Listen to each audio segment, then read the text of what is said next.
On this week's episode of Keeping It Real, Cam Marston reads the story of a church bell that was donated to a small church and how it changed that community. It looked like a gift, but it wasn't.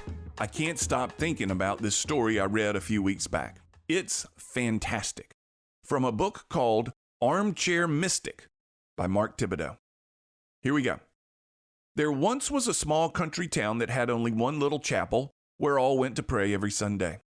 One day the devil, dressed in the form of a wealthy philanthropist, came to town and donated a beautiful bell for the heretofore barren steeple. Now, why would he do that?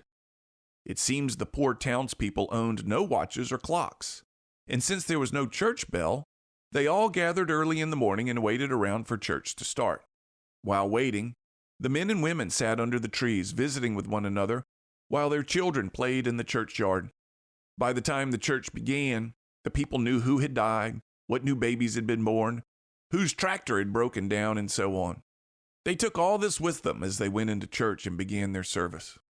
Later that week, it wasn't unusual for the farmer with the broken tractor to have a visiting neighbor drive onto his field atop his own tractor, raring to go to work. And in the homes of young mothers with newborns, there suddenly appeared older mothers, sweeping, cooking, cleaning. After installing the spiffy new church bell, however, the people didn't get to the churchyard until the bell rung. No more visiting before, no more lending a hand after. Even the church seemed empty, since the members had only their own joys and their own sorrows to bring to the service. Just love that. Airports used to be this way. There were no cell phones, no overhead TVs playing news and sports highlights. People chatted with each other. People became aware of each other. Doctor waiting rooms were the same. Now we stare into the vacuum of our phone. These phones are magic, by the way. They're amazing in all they can do. But I'm not all that convinced they make our lives better, like that church bell. One flight a few years back, I tried to be aware of what was going on around me. I watched as a mother with two small kids and a baby struggled to get all her kids and her gear together and board the plane. And before I could stop myself, I stepped forward to help. A moment later, I was holding her baby in my arms and pushing her stroller. And the gate agent was so moved by what I had done, she bumped me into first class.